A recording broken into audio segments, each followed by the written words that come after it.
This is me, Remington.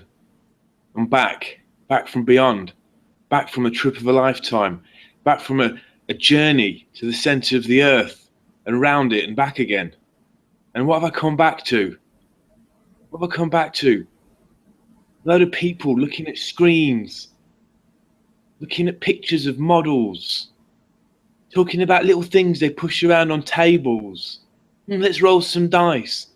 Let's scatter some flock. Let's use an airbrush. Yeah, wicked. Great laugh.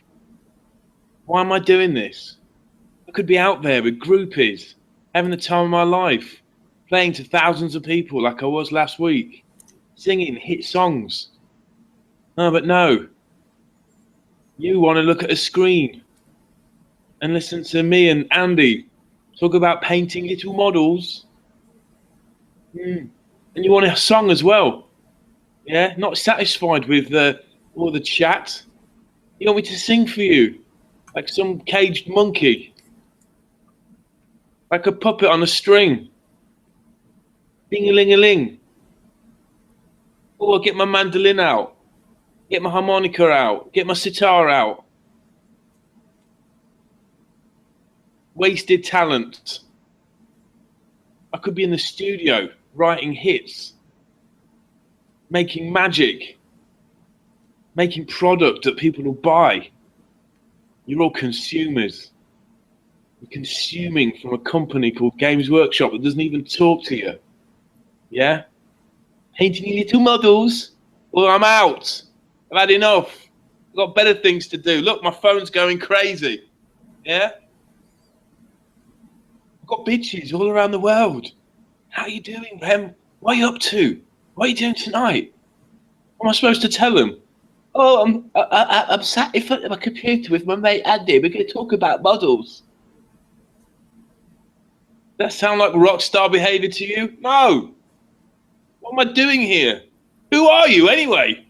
I don't know who you are. You've all got fake names.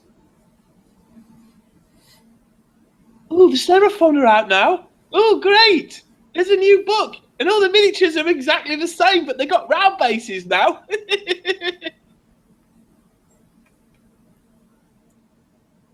I'm out. I'm done. I've had enough. I've got better things to do, boys and girls. Yeah? There's a whole world out there. Anyway, should we start the show? I think we probably should. Now, for anyone wondering whether you'd gone all Hollywood on us, whether this celebrity experience, possibly on the same level as this show, it's debatable though which is higher, but they think it's going to have gone to your head, and it seems they were proved right. Nothing's more important than this show, Andy, except when I'm doing something else more important. Yeah, that's what the audience likes to hear. The people who set aside that spot on their calendar every single week to tune in for our show, those wonderful audience members, and then they hear you open with a rant like that.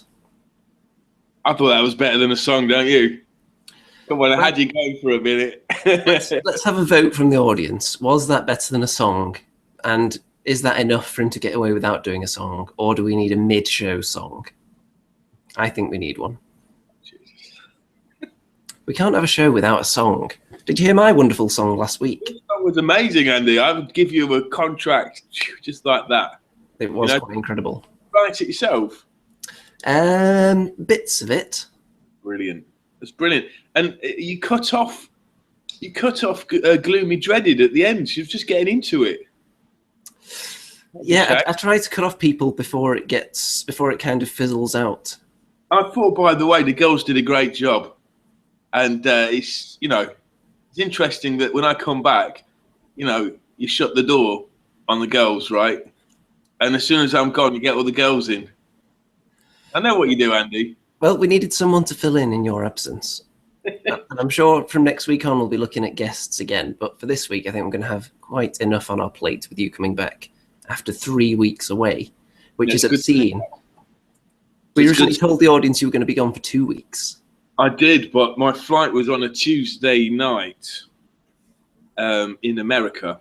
and I thought, oh, it's a 5-hour flight, so I'll get back home, and I might just get back in time to do the show. But it was it didn't work out like that somehow. I got it all mixed up. We left at like 7:40 at night from New York, and that got us in at 7:40 a.m. because they're 5 hours behind us, and the flight is about 5 or 6 hours. Does that make sense? Yes, it does. So really, you just miscalculated your time zones, and you promised the people you'd be back a week earlier than you actually were. I did look at the comments, though. I did manage to look, and I managed to listen to bits and bobs and saw the pictures. But yeah, my body clock's gone haywire, mate. I'm all over the place because when you go on holiday, you sort of go to one location, and when you come back, if there's a time zone difference, it's not so bad because you're getting over one time zone. But because I travelled all up the east coast of the States, there's slightly different time zones. And I'm all over the place. I was back at work yesterday. So, yeah, I got home from work. I fell asleep, woke up at 11 p.m., couldn't sleep until 4 a.m., woke up at 6 to go to work. So I'm all over the place. I've had a couple of hours now. I've got to go back to work tomorrow. Then I've got a day off. So, you know, you're lucky to have me, to be honest. You're easing yourself back into daily life again gently. Yeah, so what's happened while I've been away? Well, it was looking like not a whole lot was going to have happened, especially in the world of Age of Sigmar, but then we did have a few new developments, which we'll get to in a minute. I want to get some rumours out of you first before we say hello to the audience properly. First of all, I would like you to address the rumour that when you were going into your concerts, people were pretty much stopping you and screaming, "Ah, it's the less attractive one from the Andy and Ram show!" Yeah, all the time, mate. All the time. There was loads of like grebos and like emo kids and girls like coming up to me, going, "Yeah, you're that guy from Warhammer channel, aren't you?" And then they're too shy to talk to me. You know, had loads of that. Right, and some people in the audience were asking about groupies, but I'm not going to put you on the spot with that while we're on the air because this is a family show sometimes. Groupies don't exist anymore. We live in an internet world where knowledge is all pervasive, and you know, they just don't exist anymore. Well, that's what the rest of the band tell you anyway. So let's go over and see who's in the chat then, because I think we might have a new record for the earliest comment, because I put the actual video up about 24 hours before the show was supposed to go on the air. So Ooh. Benjamin Powell jumped in there with the first comment. So well done to him. Then let's see who else has commented in that time. Darth Plagueis, Oliver Charles, Wag, with lots of letters. We've got Gloom Dreddy, welcome back. We've got Plastic Sturgeon, Remy Tremblay, Dieter J. Root, TFF Baz, lots of familiar names here. Drunken _ Elf, the #1 _ in the wargaming community, as far as I'm concerned. Who else? A lot of people leaving multiple comments, which makes it difficult. Then we've got, come on, oh yeah, Rasmus7814. We've got Danny Ashby, the other lady that filled in for you, and Pepine Bowman. So yeah, those are all the people that have commented. So you are being scrutinized more heavily now, I think, because both the people that filled in your absence are currently watching from the audience. So if you don't do a job that's considered up to par, then there are people waiting in the wings more than happy to fill in. So can you perform under that kind of pressure? This is probably even greater than the kind of pressure you have when you're on stage with a guitar, I imagine.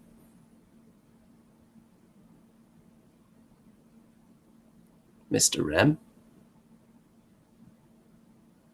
Don't tell me he's frozen, folks. Well, if he has, then he'll be back any minute and I'll have to repeat that very lengthy sentence again. Yes, I've just had confirmation that his computer just turned itself off and he'll be back in a jiffy. So I'll do a little bit of audience mingling while we're waiting for Mr. Rem to return. So let's see what everyone's been saying. Well, we've got questions about the kinds of underwear that were thrown at Rem, or the kinds of underwear that he threw into the audience, so we'll definitely grill him on that in a minute. Let's see. The suspense of the show opening was killing everyone, apparently. The anticipation. It was in the air. It was so thick you could cut it with a knife. Definitely. So the underpants are the main thing. Anything else we should ask him when he gets back? Preferably not underwear related. I think we've got enough questions to cover that particular avenue of interrogation. Asking about the nice used biker underwear, which we had a lengthy discussion on. I'm not sure if it was last week's show. It may have been the first week he missed. I think we definitely touched on it last week. We touched on used biker underwear, definitely. Very sweaty. And, oh, there's Graham Rigg. Ken Burby. Stu Gibson. So we have got untold audience members tonight. We've got a tremendous number of viewers, as always. Mr. M has just sent me a little comment there. I think he's probably watching now, asking me to stop speaking about him in derogatory terms to the audience while he's not here, which of course I wasn't doing. So, folks, while we're waiting for the Remster to come back, I'm going to go back to the screen share. And before he gets here, we're going to have a sneaky little look at Archaon without him, and then we'll have another look when he gets back and see what he thinks. So, zooming in on this guy. He's previously only been on horseback. This is more than a horse, it's safe to say. But I wouldn't be surprised if it used to be a horse, because it's got hooves, certainly. 3 heads. None of them look particularly horse-like, though. The bird, some kind of... I'm not sure what that is. It's some kind of dragony lion thing. It looks like the thing that, what's his name, Vandus Hammerhand rides around on. That head there on the left. And then that one looks quite lizard-like. The one on the right there. You can tell it's definitely Archaon because it's got the shield symbol that is synonymous with him. And that is a very big beastie. The tail's interesting. It looks kind of like the back of Godzilla's tail, where it's kind of slug-like and flat and smooth on one side, and then I imagine it'll be all scaly on the other side. And then if we look at this image of him, you can see just how big he is. And of course he's on his tiptoes like all the new models are, to make him look even bigger. I mean, look, the tip of his toe is already above most people's heads. So quite tall indeed. And let's see what he's next to. He's next to some Chaos Warriors. So that should give you some idea, because they're not small by any means. And I imagine he's going to be obscenely expensive. If anyone would like to predict the exact price of Archaon, then go nuts. I'm going to say it's going to be somewhere in the region of £80. So what would that be? About $120, $130, something like that. I would not be surprised at all. And also, if you'd like to predict how many mortal wounds he's going to be able to dish out in one turn, because that's probably going to be high as well, I would say at least 2d6 mortal wounds in addition to any other attacks that he has. Because let's be honest, he's going to be a beast. Oh, I believe the Remster is back. Well, he was back. He actually popped back into the hangout, and then it seems like he's immediately frozen again. So oh no. Do we have the Rem? I can see him talking. I'll prove it to you. I'll get the screen on him now. We can see his lips moving, but we can't actually hear him yet. If any of you out there are good at lip reading, if you would like to subtitle it in the chat. Let's see if you can get this figured out. I think we should just sit here in silence and stare at Rem as he tries to talk and we can't hear him. Hey. Oh, there we go. We can hear you now. No, don't crash again.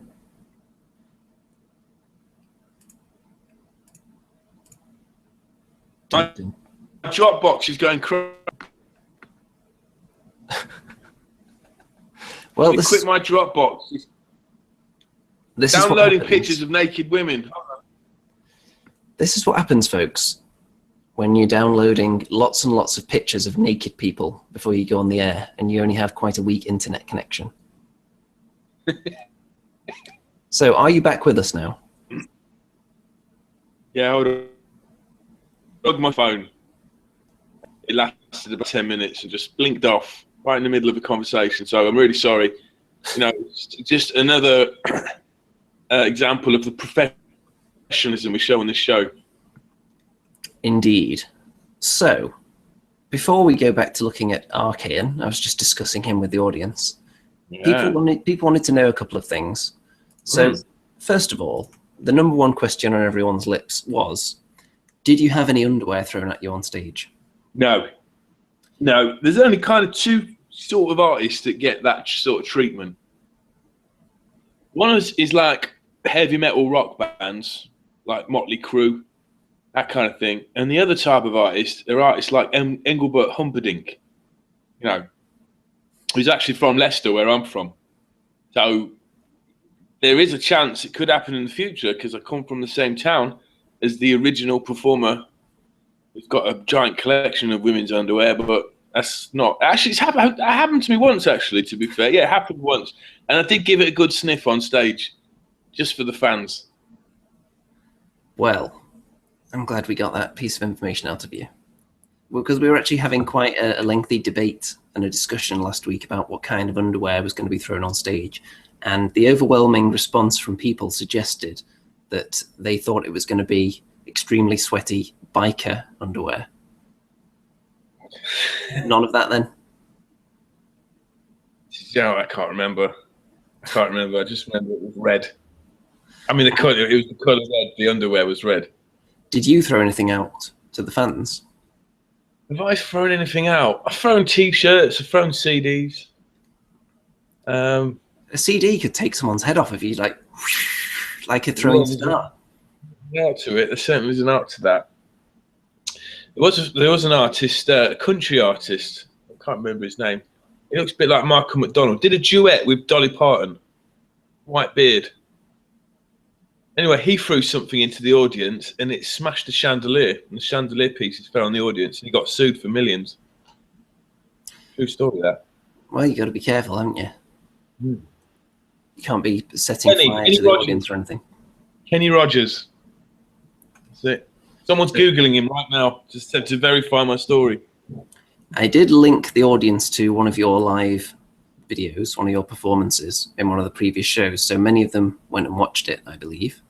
Now that show was the last show of our tour, and I've got it. I don't know if MC1 Game, if Mitch is listening right now, but I beg your forgiveness because I was in correspondence with him, and he was going to come to the show, and on that day we had such an up and down day, and we didn't know if we were going to perform with them or if we were going to do our own set or if we were going to do the gig at all or even turn up at all until the very last minute. So I didn't want to mess Mitch around, and I didn't get him into the concert. So I'm gutted that I couldn't get to see you, Mitch, but it was such a successful tour that we've been invited back to the States year. So I'll be doing a more lengthy run and doing a bit on the West Coast as well as the East Coast as well. So that's I'll definitely meet up with with Mitch and all our friends over there as soon as I can. So as soon as you said that, I'm sure people in the audience were just thinking, oh my God, we just went without Rem for 3 weeks and it was hell. And now he says he's going to have an even more lengthy absence. Well, I don't know. I mean, that could be a few months' time. Yeah. Who knows? Not for a while yet. And who knows, Age of Sigmar might have dwindled in popularity so much that there's no need for this show anymore. Although I think we've branched out to the point where even if Age of Sigmar shriveled up and died, we'd still have plenty to talk about. I just need a game, Andy. I really need a game because, I've got to come up there and see you, or we've got to do this thing at Warhammer World, and we've got to get some games in because I need to, my rant at the start, it was obviously, I was just joking, but, when you've been away from hobby for a while, you get interested in other things, and I need to whet my appetite back into the game. And the one video I did see, apart from yours, your this show from last week and the week before, was one Spitton's show. He put up a video about the Ninth Age, and it was such a load of bollocks. But I've got no interest in that. I mean, I can sit here and be nice and say, yeah, it's great. Whatever people want to play is brilliant. But it's got no interest in nerds trying to steal Gate GW's idea and perfect it. All these, all these beardy weirdies. That I don't know. I've no interest in that. It's just like, let's play the game that's out there, man. Give it a go. Yeah, they've pretty much just taken the wish lists that they all had, and then because they're suddenly in these positions of power, as they see it, they've crammed it all into the 8th edition. Really, made all the tweaks that they thought should have been in there. So yeah, I mean, it's still a work in progress. Of course, it is. But I was just watching it, thinking, this is so the bollocks. But no. Well, it's got your endorsement then. I think you're endorsing that about as heavily as Mitch endorses the tremendous meter. The tremendous meter, or the summoning. Yeah, that too. That was a thing that we can reveal to the audience that we deliberately wound Mitch up in that show to get him to rant about summoning, because that's the kind of people we are in England. We like to prod and poke people and get the very worst out of them for our amusement because we're cruel. Now, if you want to whet your appetite, let's go back to what I was showing the audience before you had your technical difficulties, shall we say. This is what I've missed, right? Yeah, so this is the latest piece of leaked imagery. This is Archaon on his 3-headed beastie. So what's your first impression there? Right, I love the manticore type heads. Or the kind of are there 2 heads there, or are there 3? 3 heads. Now, I just saw the leaked picture of the heads and the Chaos Champion. So it's the first time I've seen the body and the tail. The tail looks awesome. The body looks a bit lumpy to me. It looks like kind of a heavyweight boxer's body rather than a slender, evil, trickery endorphined monster. It's quite beefy, isn't it? But if you look at the legs, it's not so much a bird as it is. It's almost like a horse because it's got the hooves. Yes, maybe Archaon's horse has been mutated with a greater demon somehow. Yeah. And airbrushed black. Well, he's the champion of all chaos, really, isn't he? So if anyone in chaos was going to get their horse turned into some kind of incredibly beefed up demon beast, then it would be him. I think it's superb. I think that the wings look amazing. Could we zoom in on Archaon? Oh, I've not seen that picture before. You can see a bit of an idea of scale there when you see him next to the Chaos Warriors. I mean, the problem is, I've always noted this. I'm sure you all have. You got these champions on these big beasts, and I don't know how the champion can actually reach down and make any attacks at all. Well, he just has to lean in, doesn't he? Well, or he'll do like a flyby swipe. Yeah, I just think they'll be sort of swiping thin air most of the time. Now, I can see that when you're painting this model, their heads are going to be sort of problematic because you've got to be quite bold with your color choices there. You know what I mean? Because it's like a black and white cream body, and suddenly these colors spurt out of the heads, and your attention gets drawn towards that bit because of the color. So I think you have to do a pretty good paint job on the heads, especially if you give this one a go. One of the heads looks like Nurgle. Yeah, one of them does, doesn't it? That one there on the right. It looks a bit lizardy, but a little bit kind of sluggish as well. The top head's like a chimera, and the left head, I don't know what the left head is. The left head, I was musing that it looks like the beast that Vandus Hammerhand rides on.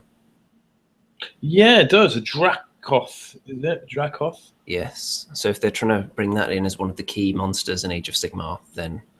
Yeah, I think that's probably just an awkward angle, that picture. It's making the waistline look really fat. There we go. That's kind of a bit better. Looks a bit more slender in the middle there, doesn't it, on this angle? A really interesting model. I wonder if there's any options for the rider, weapons and the like.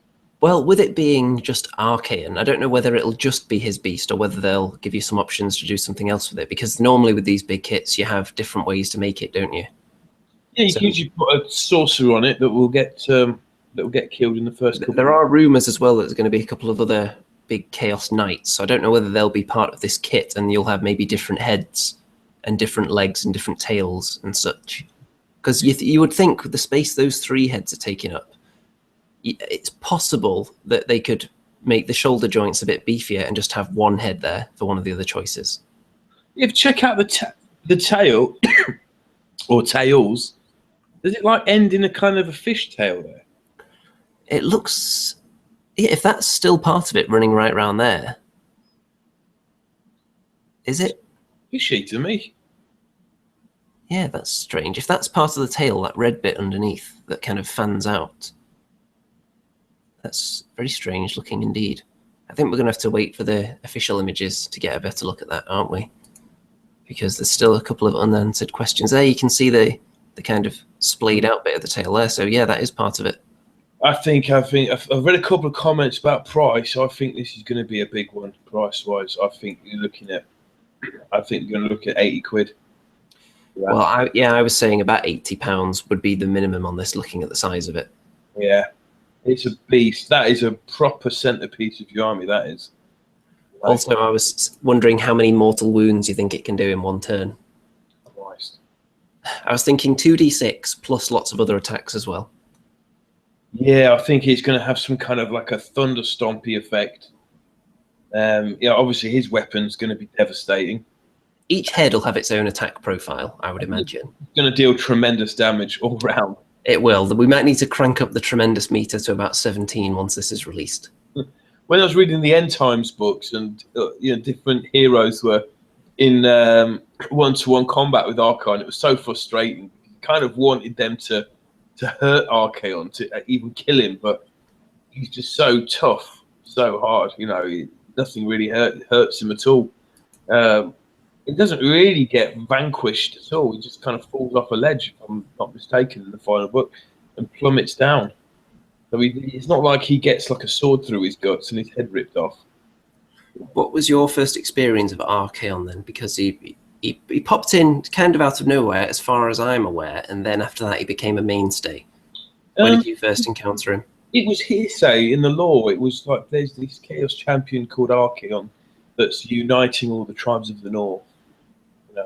When was that? What year? Oh man, hearing that, was that way back? No, it weren't actually. He might have appeared way back, but it first came on my radar. But I don't know, about 6-7 years ago, that he was. These things were happening, and he was bringing down this army.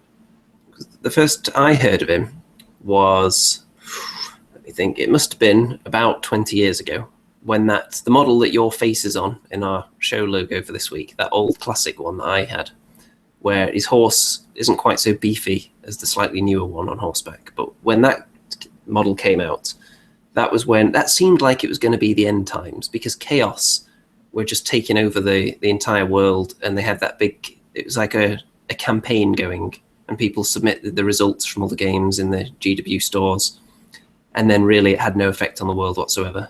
Okay. Which kind of soured people on those big campaigns, and is why some people thought when the end times were around, oh, they call it the end times, but it won't be. They're not going to blow up the world. Yeah. So people didn't buy it because they'd had experiences with Archaon in the past.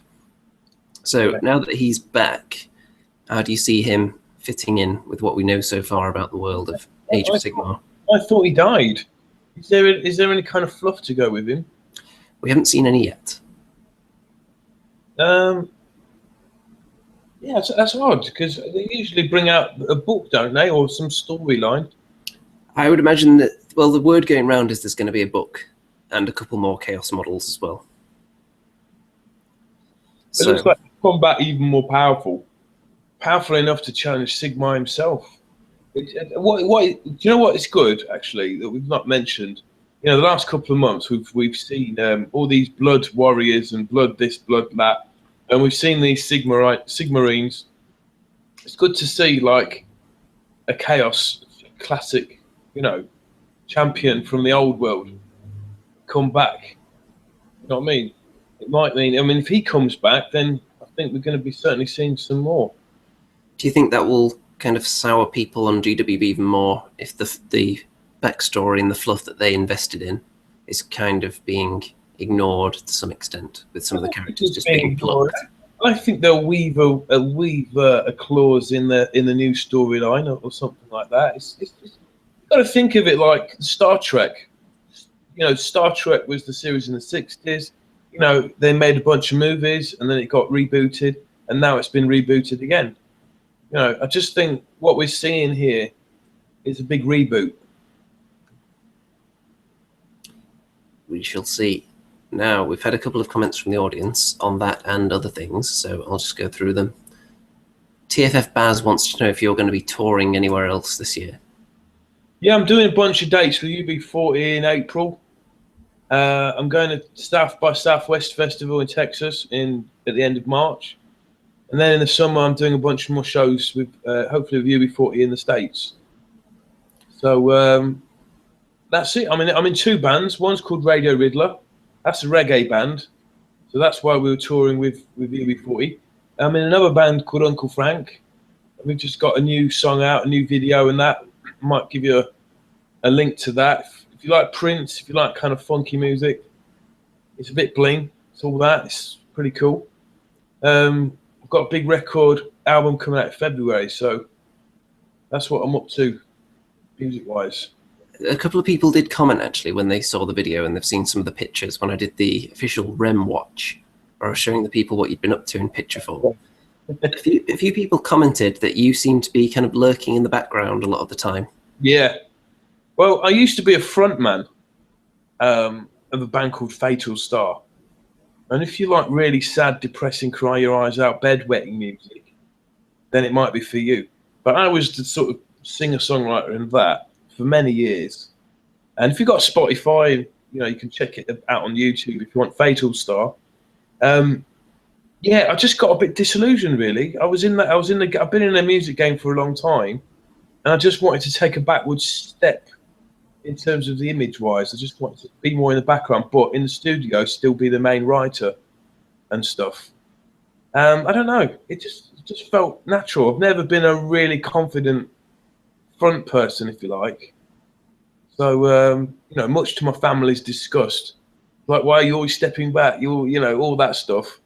But I just feel more comfortable like that. I think if you're going to be a successful front person, you know, you have to really want the limelight. You have to, you know, post selfies of yourself every 5 minutes. You've got to have that balls about you, if you like. And I just haven't got the energy for it. If I'm honest, I'd rather make the tunes in the studio. You know what I mean? Have a good time. So you're more about the music. Yeah. You like to keep it pure. The only times you actually feel a bit shit is when you do a gig and you're at the merchandise stand after the gig's selling your CDs, and people that have literally just seen you 10 minutes ago won't recognise you, but they'll go straight to the front person. And that's when you feel a bit gutted, when people want your partner's autographs, but you're like the other guy. That's the only time when you really feel it. But those in the know, the people that kind of really matter, know what the dynamics are, and they're cool with it. But yeah, you get a slight tinge of sort of jealousy at those moments. You know, when you get interviewed, they don't really want to talk to you because it's not your face plastered over everything. But you know, that's just the game it is. You know, if you look at, you know, does anyone care about the bass player from Coldplay? No, they want to talk to Chris Martin, the singer. That's just the nature of pop music. There needs to be a mouthpiece. And if you're going to be the mouthpiece, you need not just something to say, but you've got to have all the attitude, you've got to have all the style, you've got to have all that front for it to work. And I can't be asked for that. You know what I mean? I'm a nerd at the end of the day. So I don't quite think it will work out in that way. But, you know, it's just all a game, really. It's just all a game. You know, you play a game of chess and you're a piece on the chessboard. You've got to know how that piece works. You know, a pawn doesn't pretend to be a rook. It won't work. You understand? So in the dynamics of the band, you have a role to play and you play that role. I can't decide whether that's really deep and motivating for people or whether it sounds really bleak. One or the other. Yeah, but it's like, okay, I'm trying to give out analogies to make it work, you know. I'm a team player. That's the word. I'm a team player. That's it. If you've got 4 people in a band all wanting to be frontmen, that band won't last very long. You know, what me and my music partner did a long time ago, we said, right, everything's going to be 50-50 down the line. but I'll front this band and you front that band, and we play the roles. It just so happened that the band he was fronting, that I was in the background, got a record deal. So I'm just playing along with the role. Does that make sense? Yep, I think that's fair enough. There you go. So let's see what else the audience is saying. People are saying that they want to see more vehicles in Age of Sigmar rather than just big beasties. Because in Warhammer, obviously, you've got the likes of the steam tank, Skaven doom wheels, chariots, mortis engines, that kind of thing. So do you think we could do with seeing more? More what? What do you reckon? More vehicles. Yeah, definitely. Yeah, more contraptions, more vehicles. But you see, we've not really, we've not looked at races. They've not brought out reboots of races that are very famous for contraptions yet, have they? No, Chaos. There's already a Chaos Shrine out there. There's already chariots. So Yeah, I'm waiting for the Duardin, and then maybe they could have a big airship or something, because they've shown things like that in the art of even the old world. So I wouldn't be surprised if they got something juicy like that. sure, I mean, I know, one thing really adventurous would be to make a kit that would not just be convertible to 2 options, but maybe 3 or 4. So you could have some kind of bolt thrower wagon that also you can change it to a cannon firing one, or I don't know, something that bounces up and down, or I don't know, like a fold out fort. I don't know. There's loads of things you can do. Some people would say if you start bringing in more vehicles, then it becomes too 40k like, but it's not the same game that it used to be anyway. Age of Sigmar is not 8th edition, so I'm not sure whether having all that extra mobility would really harm it at all. I think when I was learning 8th edition, one thing that really kind of hindered the learning part of it was when you had all these extra things like chariots and war machines, and to get your head around those things, when you're getting used to the rank and file and movement and heroes and magic and shooting, I think war machines they need to be introduced later down the line, and I think that's exactly what they're doing.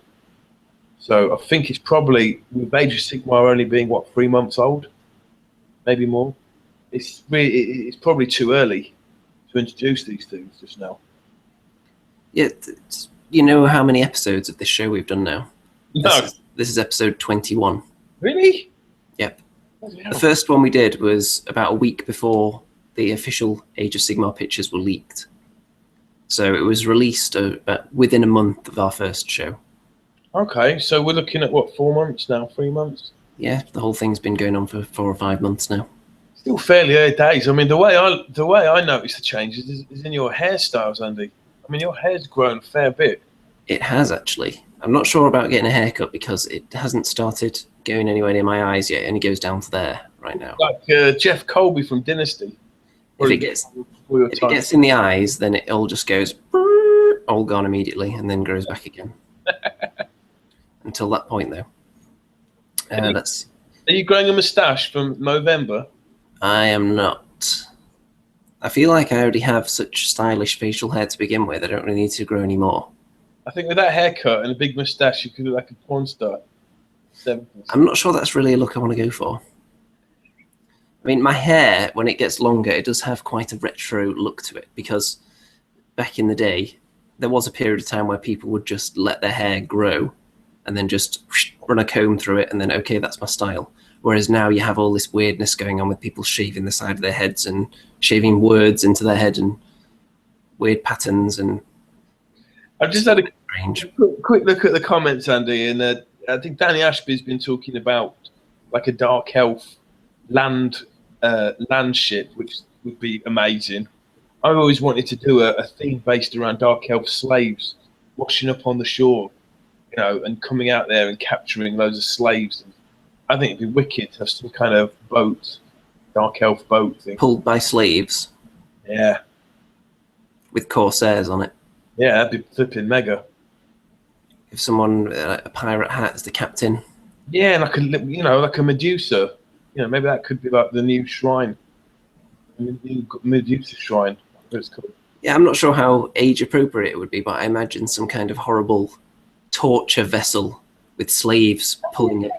They missed a trick there, didn't they? Because when when they did the Cauldron of Blood, they should have had that being pulled on some kind of land ship, shouldn't they? They didn't have anything pulling it, did they? No, that was really weird. It was pulled by the will of the gods or something like that, but it would have made more sense to have it pulled by slaves. It would have been a magnificent figure. It would. It's kind of like the corpse cart being pulled by zombies. It would only have to look like that. That's a cool looking model, isn't it? Yeah, man. It looks hard to paint, though, that one. Now, here's something we have to discuss. The Seraphon. Okay. There aren't any new models by the looks of it. They haven't really given them new paint jobs, but they put them on round bases, repackaged them. They've got a nice new battle tome.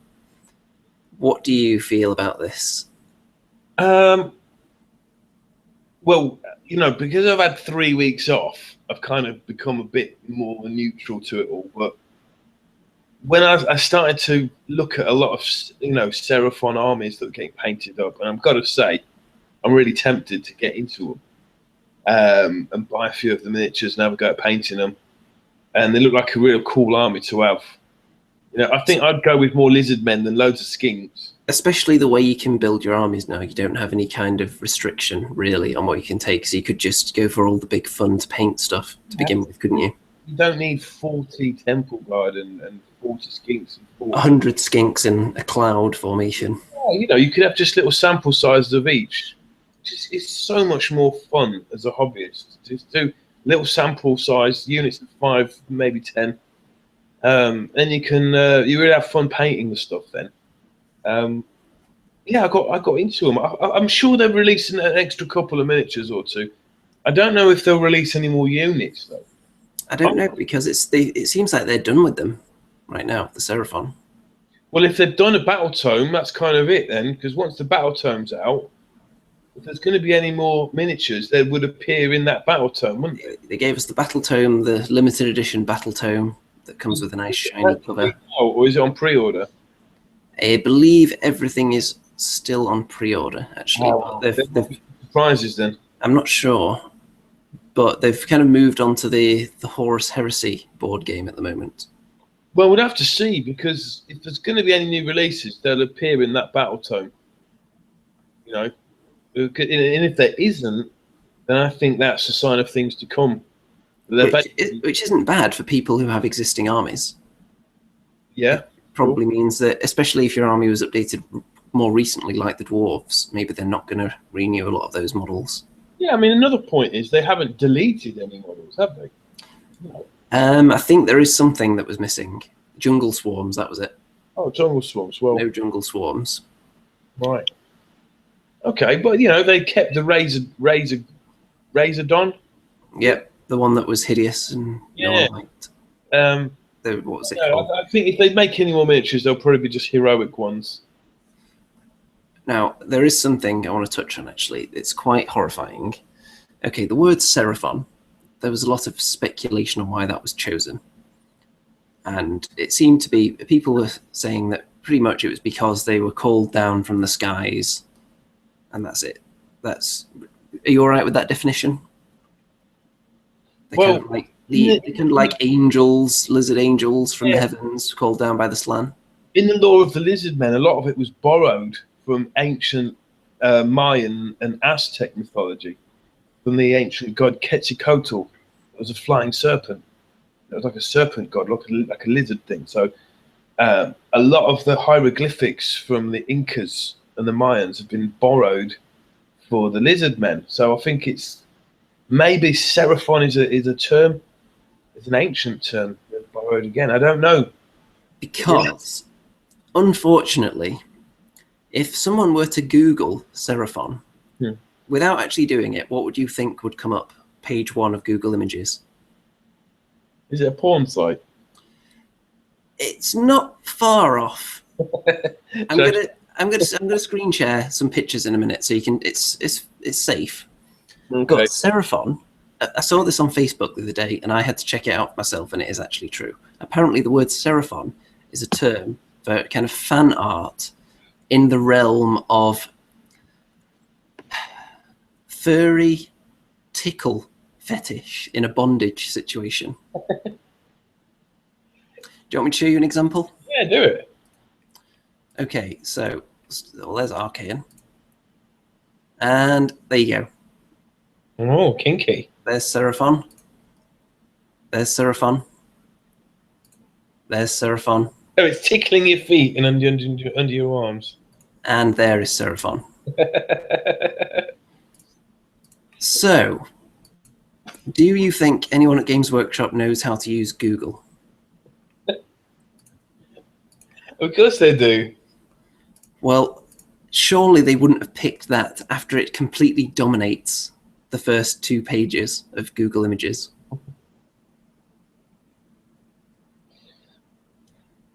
How do you feel about that? I'm just looking at that last picture. Could be a new Lizard Man war machine, couldn't it? It probably could. Now, I had to be careful to only pick images that were safe to display on this family-friendly show, and I think I nailed it. And well, MC1 Gamer's getting a bit excited though. He dropped into the comments a minute ago. He did mention the word moist, so I'm not going to be reading too much of what he's got to say at the moment. So, Seraphon, they've been repackaged. Possibly dwarves could be next. That would be very nice. That's what I want to see.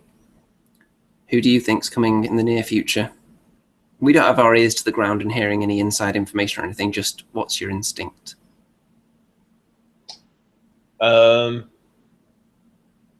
think it'll be high elves. It's really boring like that. Have they come up much in the fluff yet? No, they haven't. But then people are saying that it might be just sort of one elf race. I think what it should be is humans.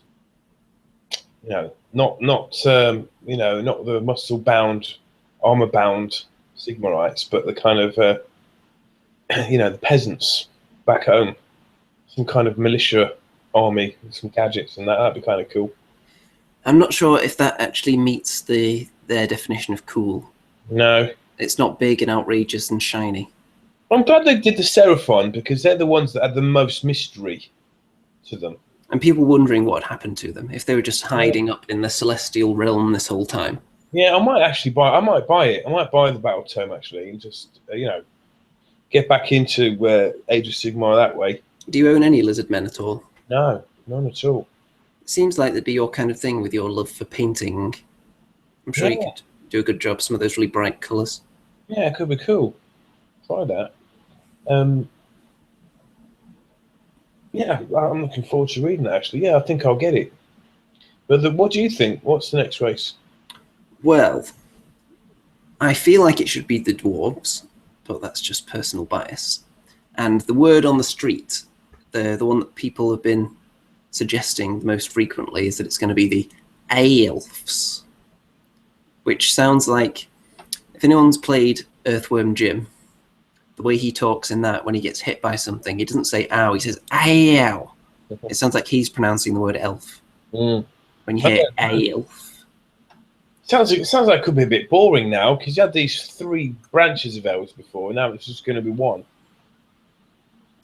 Is it though? I mean, we don't know how that's going to work yet. Yeah, you're not going to satisfy everyone, are you?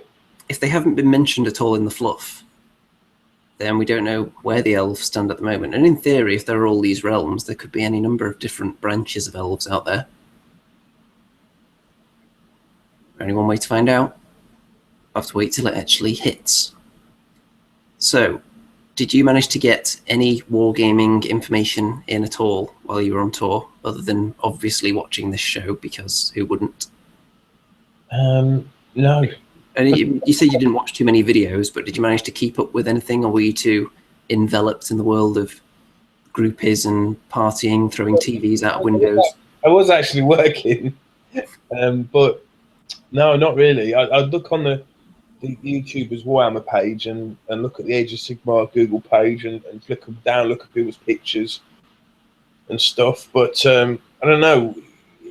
I've mentioned it before. I'm a bit of an elitist, and when I see pictures or stills that are video fronts for a game, I want to see beautiful pictures of amazingly painted models. I don't want to see barren tabletops with half-painted miniatures. It's like, why would I want to watch you play that for half an hour? You know, sorry to sound harsh, but you know, when you're flicking through stuff, you see that and you think, am I going to watch that for half an hour, or am I going to try and find something that looks amazing? And I struggle to find anything. So I don't know. We should make some better quality content. I'm guilty if, you know, no one else is. I'm not putting enough out there. Well, I've been quite busy, hobby-wise and otherwise, and I've just put the finishing touches on my what I painted this month for last month video, which is going to go up after this, so I'm not going to show off all those images right now, because then why would anyone watch the other video? But of course, that's got a lot of Stormcast stuff in it, so I've got enough to have a small game with them now, but I want to get some more done. I've got Mr. Hammerhand right here, sprayed gold, ready to paint. Okay, cool, man. That looks like a trophy award at the moment. It does, actually. And as well as that, on the table, you were away when all this stuff arrived, but I've got all my Dungeon Saga models. There's a couple of skeletons there. Oh, cool. All right, then. Rest on the other side of the room. What's the scale of them? They look quite small.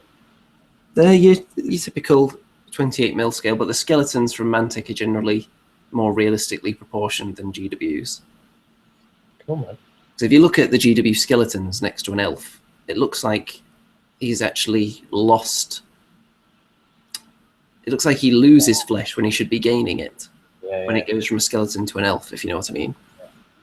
Also on the painting table, because I had some more Mantic undead models lying around, and I thought, well, I can use it for Age of Sigmar and Kings of War, so why don't I get more of those done? So I've been assembling some ghouls, which I've kind of hybridized from the zombies as well from Mantic. So I've got bits of both. So just to make sure they're not too zombie-like, most of them have got weaponry. And I think they look pretty cool. I'll try and find one with a knife to show you. I think they look quite snazzy. So they're going to be fun, usable in both games. Because I didn't really have enough to make it worthwhile in 8th edition making ghouls, because you need more than 20. Yeah, I had the same problem. I think I had about 15 ghouls. The rest of them I used for conversion parts, but it didn't seem like enough to field. Yeah, so I've got 17 there, so that's going to be enough. I think these companies missed a trick with undead, because you could have had an army of you know, undead orcs and goblins, and you know, a troll, an undead troll, or you know what I mean. It seemed like the races of the undead seemed to come from human races mainly, apart from things like the Terrorgeist. Yeah, they never really had a huge amount of undead, like zombie dwarves or elf skeletons. Yeah, it could be silly, but it could be quite fun as well. You know, different factions of undead based on races. It depends, because in the Warhammer world, humans were obviously the most widespread, but you had an awful lot of other stuff. Think of all the orcs and goblins that were killed. Yeah. You would imagine someone would have raised up some of them at some point. Yeah, man. Or the rat men. You know, you can imagine a good battle could be like undead rat men versus, you know, some bunch of Skaven that have stumbled across an old rat men mass pit grave. Yeah, really, you should have had units. If you had a unit of zombies, some should have been humans, some Skaven, some goblins, and then you move up to the next level where you'd have like zombie ogres and trolls and anything of that size. You know, you should have had zombie heroes. Not sure about that one. I'm not sure how much thought a zombie can put into its actions to actually lead an army into battle. What about the Ghoul King? Because when you look at the Ghoul King model, it's just like another ghoul, but maybe a bit bigger. I mean, shouldn't he have some like decrepit crown? Well, you can ride on a Terrorgeist. You don't see all the other ghouls managing to tame that beast, do you? Just like a devilish cloak, or just something to signify that he's a sort of king of the ghouls. Also, what I've been doing, undead related, because with Kings of War, you don't need to have the maximum amount of models. Kings of War, you said? Yep, that's the one. So I decided to use some graveyards, bits, tombstones and whatnot to make some unit fillers for that. Oh, man. Because I had those spare bases lying around from putting some ogres onto round bases. So let's see what the audience have been saying about all this. MC1 Gamer, GW skellies are not fat, they're big boned. Well, that is actually true, 100%. So can't argue with that. He also says that what happens on tour stays on tour. So the fact that you inadvertently let him down and couldn't get him into the show, that stays on tour as well. So we can't hold that against you. And let's see. Sorry, Mitch. Joshua Page says, have you seen Titan Forge's undead goblins? Yeah, they're pretty cool. They're pretty cool. I've got some Titan Forge ogres.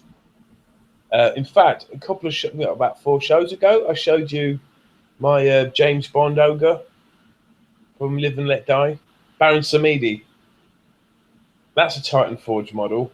They're not as good to paint as GW. I've got to say, they're nowhere near as detailed. And also, they just don't have the same variety of poses as well, with them just being solid chunks of resin for the most part. They've got some cool dwarf models though. They've got a whole range of dwarf contraptions. They've got like a dwarf zeppelin.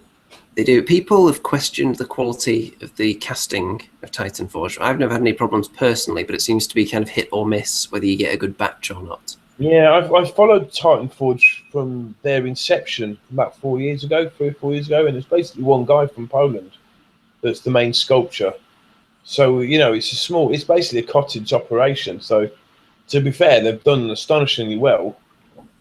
You know, but yeah, the quality is nowhere near as a humongous empire like GW's. You know. And we've had some comments on the whole Seraphon Google controversy. People suggesting that I was seeking out that kind of imagery and just happened to stumble across the fact that it was called Seraphon rather than the other way around, which of course is not true. Then we've got, let's see, more comments on that. MC1 Gamer getting very, very excited there. And he suggests that people should actually type Dominates and Seraphon into Google, which I'm not going to do that live on the show because that would be very silly indeed. I am. So Mr. Rem can do that and not share any of the images, but we can encourage the audience to try that if they like. It's MC1 Gamer's suggestion, not ours. We're just passing it on to you.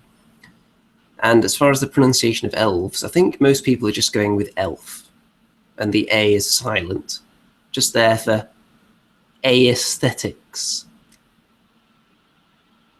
What do you think? You're just going to pronounce it elf? I think you'll find on Google that the GW Seraphon is competing.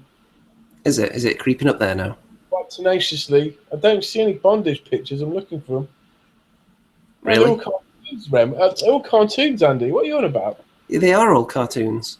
That's the thing. Yeah, but you're looking out there's something we were tasting here. There's nothing. Well, the further down you go, if you add in other words in there as well, I'm sure. Oh, like what? Well, I'm not going to give you any ideas on the air. It's got 3 letters. Well, I'm sure you could use your imagination. No, I can't. So. Okay, good. People are saying no more chaos. Well, actually, Jay Young said more chaos. No more chaos. Then that was met with resounding cries of no more chaos, please, anything but chaos. I think we've definitely had enough. If we've got Archaon now, we just had Scarbrand. We've already got all the chaos stuff from the starter box. All the other chaos stuff, the skull this, the skull that, the blood this, the blood that. We don't need any more chaos right now. Unless, especially if it's somehow Khorne or chaos undivided. If there's going to be something that's really specific to another kind of chaos that doesn't get quite so much love, obviously not going to be Slaanesh. Maybe a couple of Zench things. I don't think people would mind that too much. Nurgle's already had quite enough love during the end times. They got plenty of stuff, didn't they? Yeah. So I don't think they really need that. People. It's Britonia that are really lacking in it, but yeah, nothing now. I wouldn't hold my breath on that. Yeah. I think We've got more. We've got comments on the word Seraphon. People talking about the origins of that.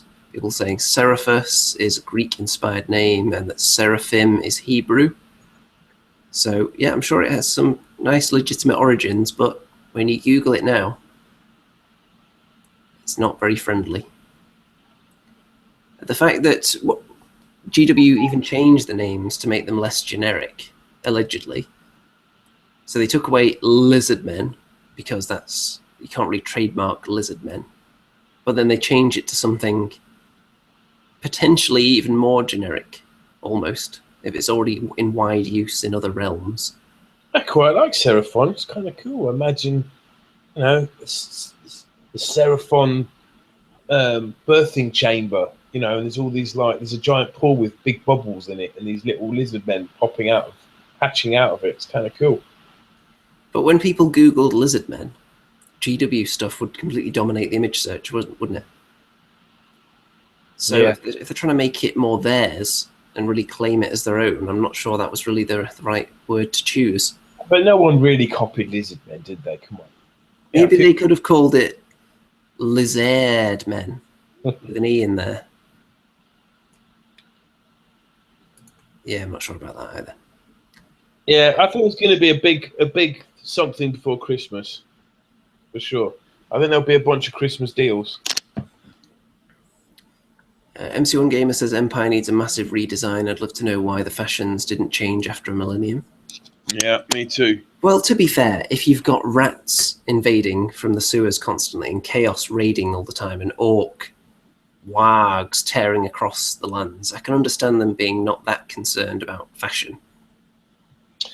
Yeah, speaking of orcs, they could get a little bit of a reboot, but they are one of the model ranges with the most different miniatures available, and if they haven't added anything significant to the lizard men, Seraphon, sorry, I can't imagine them adding anything to the orcs and goblins. So I don't know. I think the next 6 months to a year, it's just going to be repackages probably. The greatest username that we've ever had in here, Barrett Muscleman. He says that Fate Weaver is in the fluff a lot and could use new model if they have to do chaos. Yeah. I mean, how many times have they done the old Lord of Change and all those kind of models with the big bird head and wings and a big staff? We could probably create a unit of birdmen. Yeah, that could be kind of cool. That reminds me, what were those birdmen called from the Dogs of War army? Oh, the birdmen of Alcatraz? Something like that. And they had these they weren't exactly mechanical as such, but they were manufactured wings, shall we say. Yeah. They were great, man. I loved all those. Yeah, the Dogs of War, they had a lot of character, didn't they? Zaro's Lost Legion. Yeah, something that the Stormcast Eternals are sadly lacking character. Although when people like me paint them, then it does add a little bit, doesn't it? So do you want to see some pictures from my adventures on tour? Well, I think, provided they're all suitable for public viewing, we know what happens on these tours. I'll skim through them as quick as I can. All right, here we go. Predict now, folks, how many pictures until we get a oops, how did that get in there moment? There's probably going to be quite a lot of selfies, so selfie warning, selfie alert, all right? Yep. That's, oh God, I've got to go back in time. I'm going to go back in time rather than forward in time. This is me and my music partner, Frank, at our favourite restaurant in New York called Centro Vasco. It's a lobster restaurant. It's actually Spanish, but they do the best lobster. It's awesome. So that was our last night. That's my other musical friend with one of is a psycho groupie called Dutch Sandy that retweets everything we put out. If we tweet something on Facebook, within seconds she will like it and retweet it. So that's Fast on the Left there. He's also in the Fun Loving Criminals, quite a famous band. He's looking very nervous. Stood next to Dutch Sandy. That's me, Frank. Oh, this is the walk from the dressing rooms to the stage. It's always quite a little nervous walk, but that's just about to go on stage. That's actually a gig in England. It's me on the right, rocking out with my foot pedals. It's me tuning up. By the way, before you go on, is Frank a little bit jealous of your incredible head of hair? No, because he's grown his beard now. he's grown this terrific long beard, so he's kind of obsessed with that at the minute. But faster, Frank is a even larger than life character. He's a great guy, really funny, and a real go-getter. He goes out there and wins. He can have an audience in the palm of his hand. Which is obviously another skill that a front person needs to have. I ended up looking at. I'm a bit of a shoegazer, you see, so it's not really. I won't really captivate a whole audience for an hour. I might captivate them for a few seconds till they realise I'm really nervous. So that's just hanging out a bit more. That's some of our instruments. That's the kind of stages we were playing at. Sound check there, pretty big. So someone asked in the comments, what are your audience numbers? Well, these concerts, about 2,000 or 3,000 people coming. Go back there. There's Frank and all his tattoos. That's in Brooklyn. Wonderful place. That's Ali Campbell on the right there singing with Frank and me on the left. That's a sound check at London's Jazz Cafe. The sound check. So Ali Campbell was the singer year before. He's an amazing singer. It's great to work with him.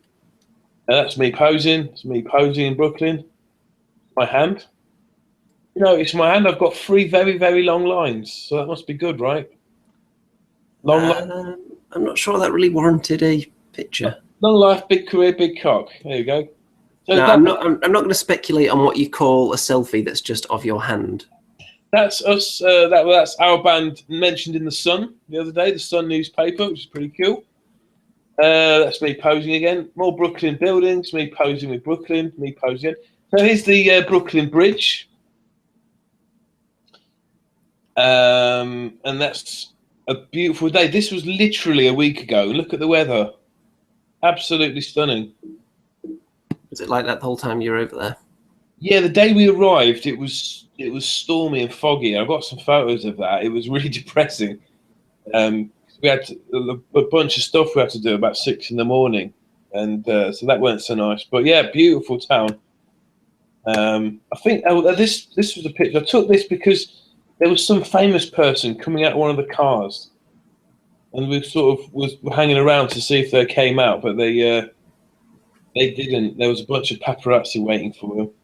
That used to be where the Twin Towers were, to the left and right of that building in the middle.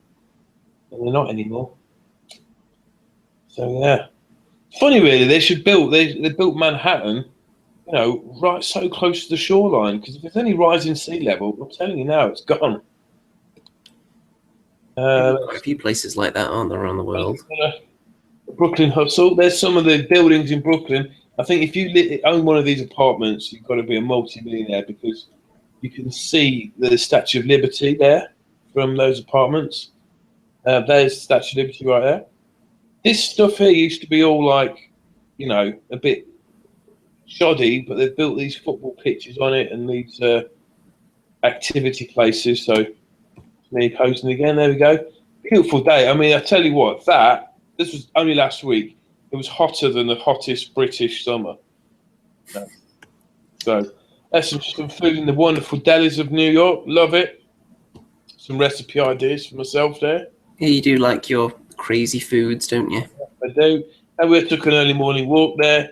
So this is a view from a hotel room.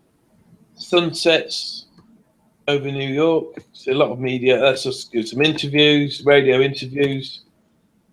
This was the most amazing deli I've ever seen. It's called West Side Market. I walked in there and I've seen the biggest variety of cheese I've seen from all over the world. This store is huge. This is just one part of it, but there's just cheese everywhere. So that's the place to go if you're looking for cheese. More cheese than a GW store. Yeah. More sunsets. Sorry if some of these are repeated. Flicking through them. That's one of the concerts. Can't remember which one, but that's one of our fans on the right. She came to the show. She's really nice. And that was her friend who turned out to be a bit of a psycho. Yeah, it was the gig. I think this was New Jersey, side stage. So that's a little panoramic picture there of the kind of venues we're playing at. So you see the sound desk on the left, and the stage actually looks pretty small. How many people are in there? That is New Jersey Performing Arts Centre, that one. So 3,000? Is that the usual amount of people for these? Yeah, for sure.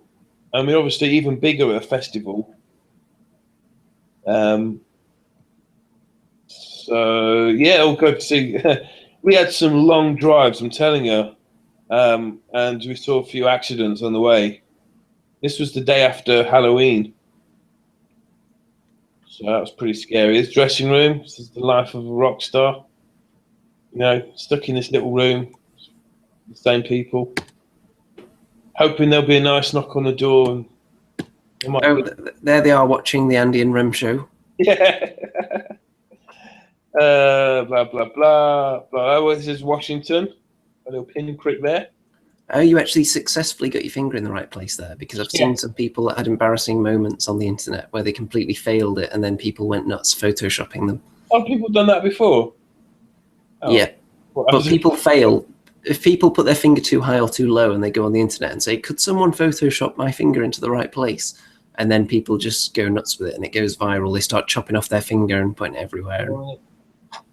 This is an after show gig. There was a reggae band before us, so this is a nice little club gig. It's always good to do 2 gigs in one day. It's much more fun. Little advert for it. So this is just like a 50 to 100 capacity, nice guitars. So Halloween is mental in America. Like, it's celebrated to the max. Like everywhere you go, people are dressed up, houses are kitted out. You know. Over in England, there might be some horror films on, and there might be some like trick-or-treaters. A handful of trick-or-treaters, and then young adults who get very drunk, and that's it. Yeah, over there, man, I'm telling you, it's a big deal. So this is one of the hotels we stayed at. That's me posing, a lot of that sort of stuff. This was a beautiful town. This is Westchester, and this is where a lot of millionaires live. It's like to the north of New York.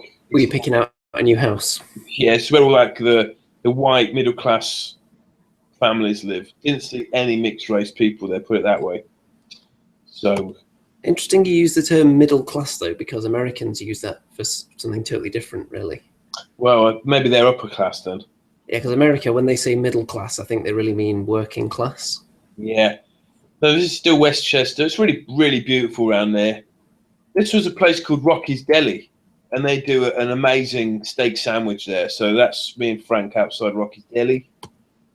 This was a hotel we stayed at. It reminded me of the scene from The Shining. Yeah, I can see that. Yeah, it's very hotel corridor-ish and red.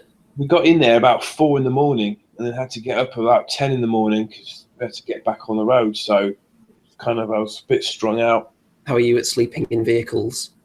I'm great at it. I can sleep anywhere. That's really lucky for you then. Yeah. This was, I can't remember where this was. Was this? I don't know. It's a big screen there. This might be New York. This might be Rosewood. No. Is this the one that you put up the video from? No. That I linked to people? No, that was New Jersey. This one's New York. I can't remember the name of the theatre, but it was pretty cool. There's like 3 levels. There's like Halloween parties going on each one. And I wanted to stay here because this was like sold out. It was really happening. There's a big party afterwards. And then we went across town to do this club gig. And the club gig was crap. So I wish I'd stayed here now, But there you go. Got to get out there. You got to keep playing. So it's kind of a big deal, right? It's easier to watch the screen than it is to actually watch the action on stage. But this kind of venues we're playing at. Big theatres, you might say. Well, I hope you weren't playing music at that point. This guy here is called Brian. He's one of the techs. He kind of helps set things up. Kind of looks a bit like Robinson Crusoe. He'd been on the road for 6 weeks already, so it's almost like being stranded on a desert island. Yeah, this was Connecticut, traveling through there. Real beautiful. The colours, absolutely stunning. Yeah, so good to see a bit of the world travel through. Let's repeat. That's Sleepy Hollow. That's the Sleepy Hollow right there. We drove past. See that? Mm-hmm. Okay. Am I boring you now? Let's move on quickly. I don't think we're too bored. It's all very, very exciting. This is another bridge. I don't know if it's. We went through New York a couple of times, so it's not Brooklyn Bridge. It could be one of the other ones. 3 big ones. I don't know. But How many shots of that bridge did you need? The guy driving kept saying, "Take loads of pictures," so I just had to do it to be polite. It's not like the old days when you had the disposable cameras and you couldn't take more than 30 pictures. If I do this, it will look like we're moving. Ready? Nearly.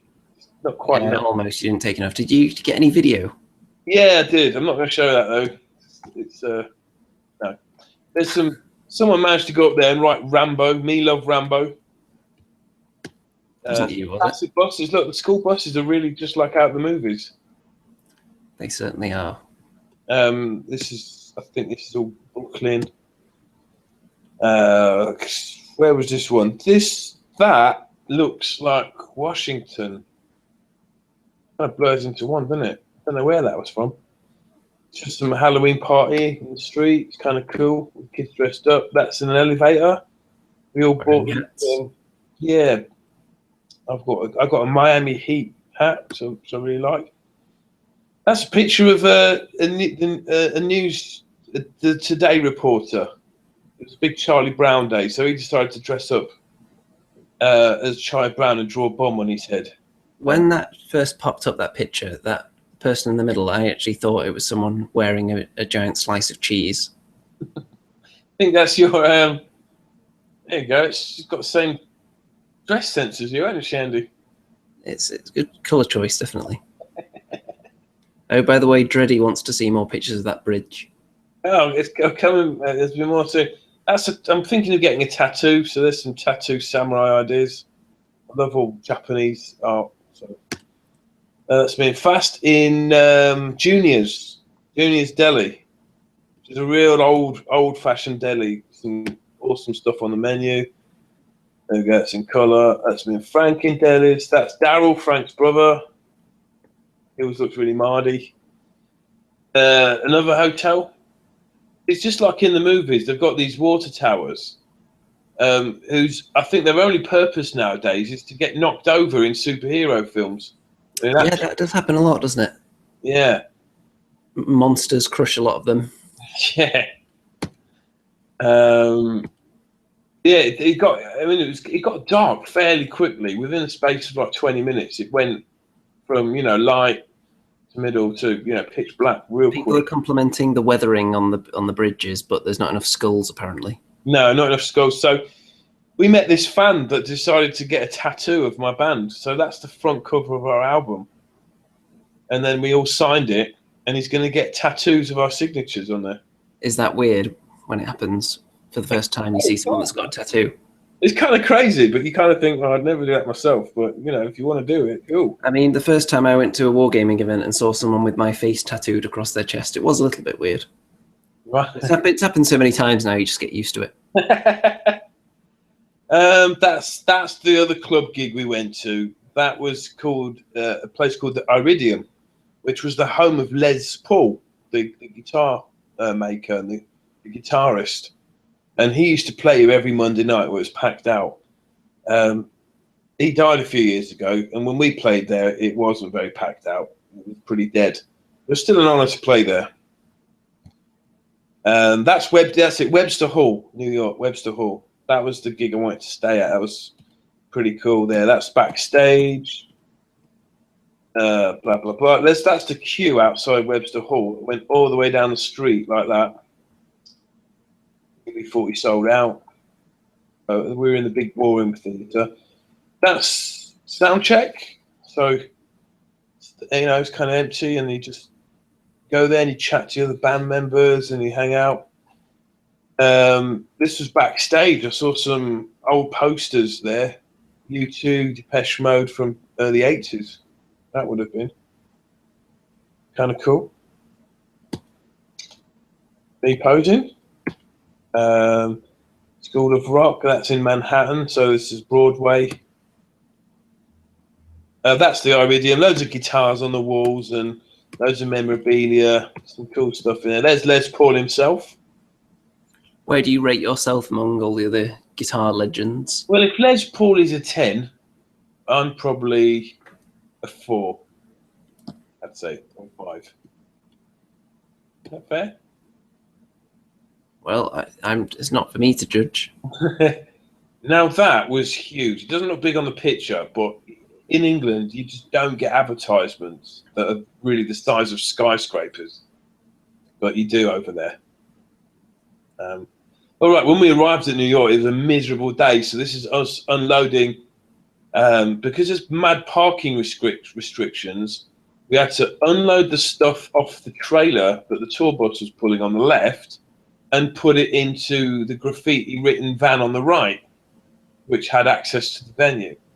We had to do about 6 in the morning. So it actually looks like a scene from a heist film. Yeah, it was pretty much like that. And you can see New York in the distance there. It was. I mean, I could have just stayed on a tour bus and carried on sleeping, but I didn't want to see the crew go do that on their own. You know, because I used to be a roadie myself, so I know what it's like. And I think they really appreciated us helping out. Me helping out, posing. So yeah, this is us and UB40 in a photo session. There's a couple more of them, so I'll come back to them. So yeah, it was a miserable day. It was freezing cold. This is the ceiling of the dressing room we're in. So it was a bit like a Michelangelo ceiling. That was like, oh, who's that? That's blind. That's Was that our first oops? How did that get in there moment? sorry. I'm sorry. No, nothing. Do continue. Yeah, that's me, Astro. He's the toaster singer in UB40. Frank and Ali Campbell on the left. I just hold on. Go back to that picture there because I saw there's 4 heads but only 3 bodies there. What's going on? That's weird. No, it's 4 bodies. 1, 2, 3, 4. No, when you said 3, there's nothing there. Right, oh well. Never mind. Then. Counting the money. You ruined that joke. Yeah, sorry. Washington. There we go. Look at that. So we're going back in time now. So we've just travelled hundreds of miles. Thing aside, it's very calm actually around there. And then you see these like guys with sunglasses and earpieces. And you realise there's Secret Service everywhere. Yeah. Did you get selfies with any of them? Veterans Memorial. It's quite a powerful place to go. There's the I Have a Dream, where Martin Luther King made his famous speech at the Million Man March there. And there is Lincoln's famous speech, 4 And that's me giving Lincoln a pat on the head. You know, it's very tasteful. Very. Blah, blah, blah. That's the original of that. There's us arriving. Oh, that's the 930 Club in Washington. Now this is more of a proper venue, and that was rock and roll venue. It was a wicked gig, that one. This is some of the street art you see. It's a lot more sophisticated than the scribbles we get in England. There we go. That's some kind of Illuminati building. This was in North Carolina, this one.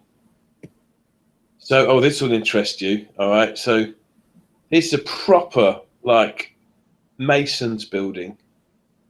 Yeah, the eyeball and everything. Yeah. This is the Worshipful Prince Hall Grand Lodge. F&AM of North Carolina. Did you have to give them a secret handshake to even take that picture? All right, well, check this. The Prince Hall family structure. This is so weird. Okay. On the left, the Knights Templar, the Royal Select Master, the Royal Art Mason. They could base a whole new empire lore off this stuff, couldn't they? The Council of Kadoosh, the Order of Serene Crusaders, Ladies of the Circle of Perfection. If you're looking for Warhammer lore, it's right here, ladies and gentlemen, in the Lodge of Perfection. Oh, we can even see your reflection there. Yeah. Now, if that's not Illuminati, guys, in your face, I don't know what is. Okay. That's me posing again. Here's some more street stuff. Well, that's private stuff. That's in a lift posing. There's our tour bus. Pretty cool, snazzy. Now, this part of the tour bus gets blown, comes out. It kind of extends either side, turns into like a double bedroom. Pretty snazzy. So it's like the ultimate party bus, basically. Yeah, that's pretty cool. Oh, so yeah, back to the bus. No, there's a bunch of girls that turned up after the show. They were all like ex-models. They said, how old do you think I am? I said, I think probably about 40. She goes, I'm a grandma. I'm 52 years old. I said, there's many a good tune played on an old fiddle. I said, it didn't seem to go down too well, that. Yeah, is that where that story ends abruptly? I said, all right, can I take a picture and then I'll get my coat? They went, yeah, all right. Yeah, they're all lovely people. Seriously, these were all cancer survivors. All these ladies, they're all models as well.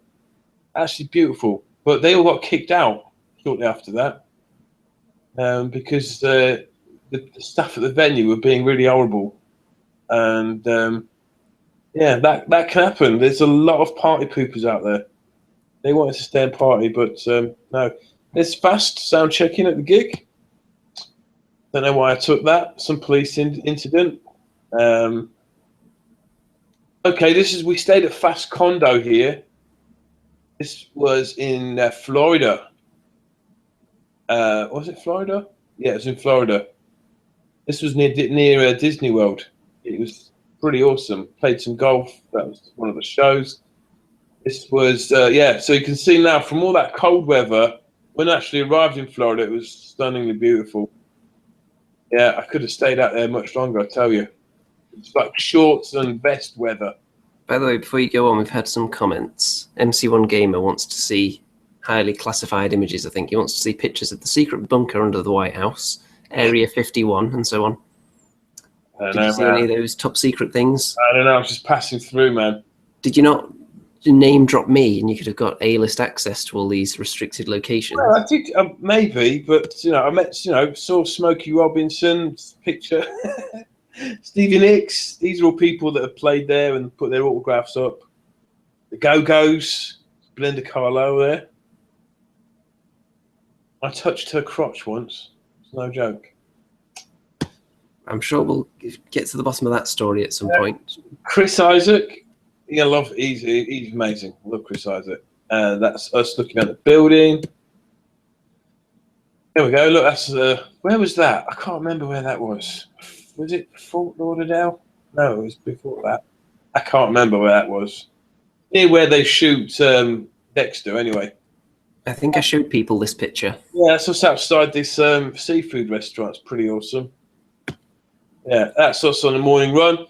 Look at that, the weather. There, you walk outside and you're covered in sweat. So, this big steak restaurant we went to. It's me playing golf for the first time. That's me looking at some of the cars. I wish I could have took a picture of this whole car. Did you hear us talking about you in the car? Yeah, I did. Proper gangster car. It was like a lounge with, a cocktail bar built into the car. This was we went thrift shopping. So this thrift store was absolutely huge. That's Crazy fish steaks. Yeah, that was great, man. Yeah, and there you go. All the vehicles there are huge compared to what we have in England. And more posing. Oh, look at those. Look at that. Look at those arms. 100% natural, that. Yeah. There we go. And that's me posing with some glasses. That's a bat ends there, really, lads and girls. Yeah, before we get into any of your private images that you really don't want to be put out there onto the internet. More tattoo ideas. Sure, one or two of them crept in there. Yeah. There's a sort of a classic diner from Pulp Fiction style.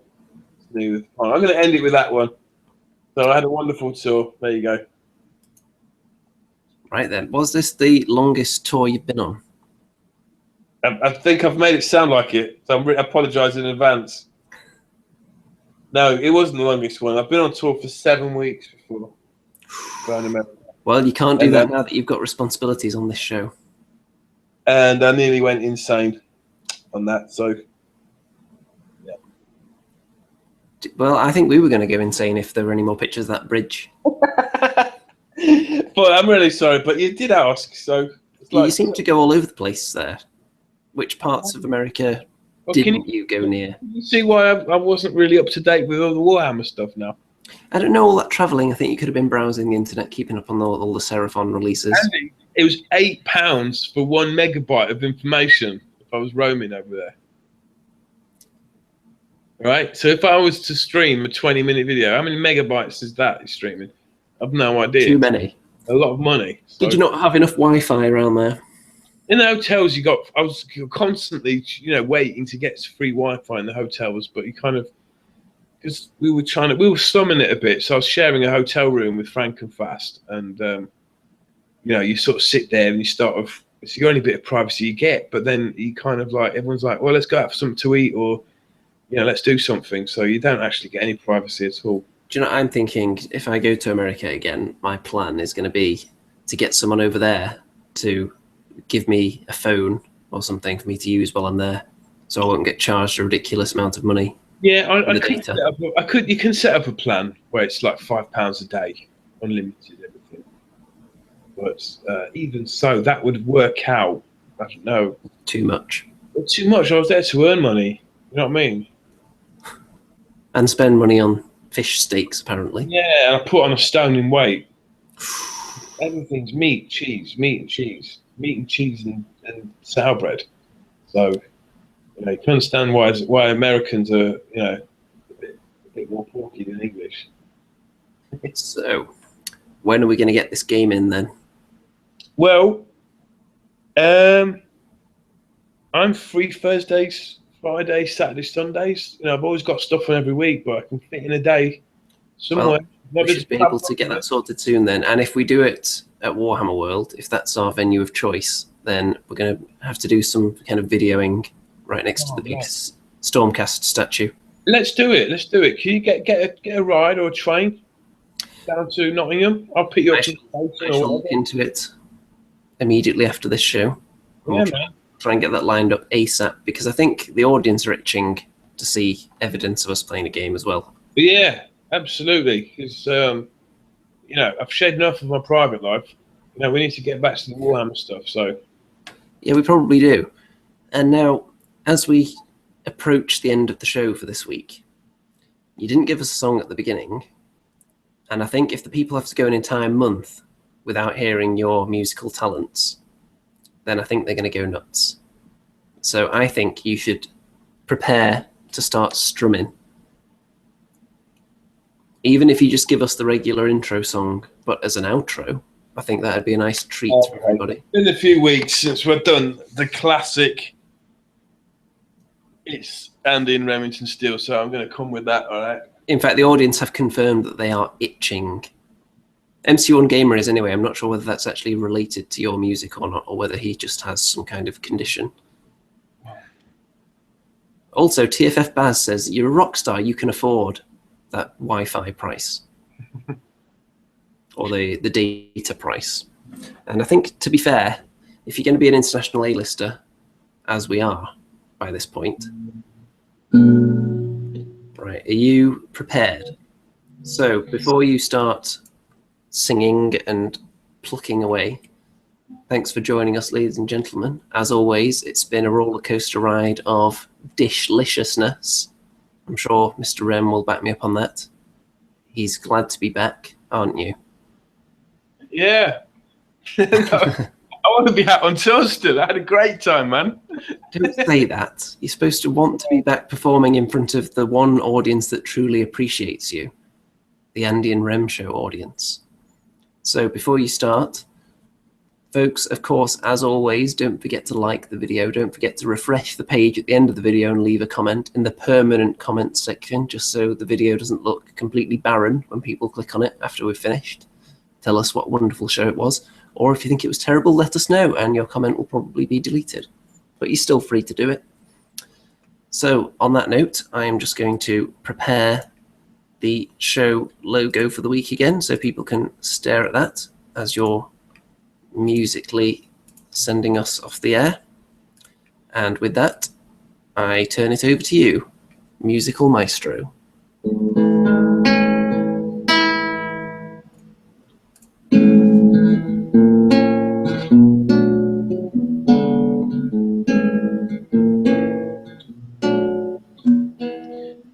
Sigmar is so fun. Sigmar makes me feel like spring has sprung. And every time I bounce a moon, I'm such a happy individual. It's little Annie and Remington Steele. Whoa, yeah, little Annie and Remington Steele. Whoa, yeah, little Annie and Remington Steele. Whoa, yeah, little Annie and Remington Steele. If you don't like Age of Sigmar, you're not cool. Better stop playing now. Know the rules. Whoa, yeah, little Annie and Remington Steele. Whoa, yeah, thanks for watching Andy and Steele. Whoa, yeah.